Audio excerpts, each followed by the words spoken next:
Oui, ce soldat russe est bien parti à l'assaut des lignes ukrainiennes à cheval. Et oui, l'image a un petit côté bataille du 19e siècle. Et pourtant, cette vidéo de drone publiée par les forces ukrainiennes date du 22 décembre 2025. Alors pourquoi l'armée russe est revenue à une tactique aussi rudimentaire? Vrai choix ou déficit d'équipement? On a essayé de comprendre.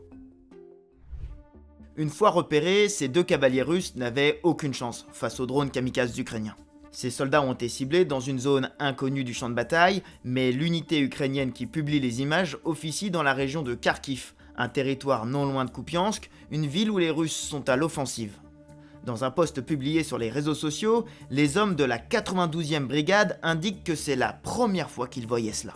Les occupants russes perdent si vite leurs équipements durant leurs assauts chair à canon qu'ils sont maintenant obligés de se déplacer à dos de cheval.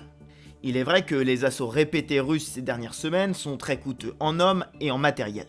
Mais cette scène du cheval est surtout le résultat de l'évolution du champ de bataille moderne.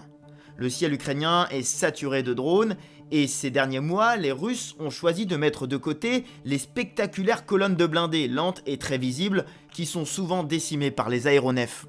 À la place, ils choisissent de constituer de petites unités beaucoup plus mobiles et discrètes pour infiltrer les lignes ukrainiennes.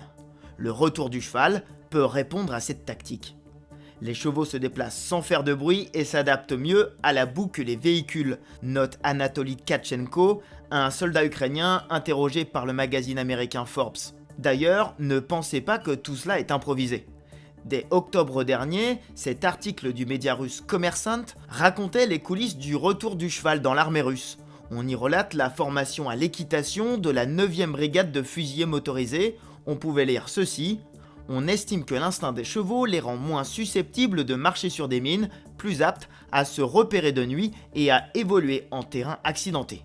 Tout cela montre que les capacités de déplacement sur les champs de bataille sont très limitées. D'ailleurs, le moyen de locomotion incontournable de l'armée russe ces derniers mois, c'est la moto. Au point que certains parlent maintenant d'une véritable cavalerie motorisée. Les motos russes envoyées sur le front transportent souvent un binôme. Un soldat chargé de conduire et l'autre de faire feu. C'est beaucoup plus discret et ça coûte surtout beaucoup moins cher qu'un véhicule blindé. Selon l'Institut d'études de la guerre, le Kremlin aurait l'intention de commander jusqu'à 200 000 motos de fabrication chinoise pour l'armée russe, en plus des 40 000 déjà achetés en 2024 selon l'Observatoire. Morale de l'histoire, voir des chevaux sur le champ de bataille n'est pas juste une anecdote. C'est le symbole d'une guerre conditionnée par les drones et qui pousse l'armée russe à se tourner vers des tactiques low-tech, voire low-cost.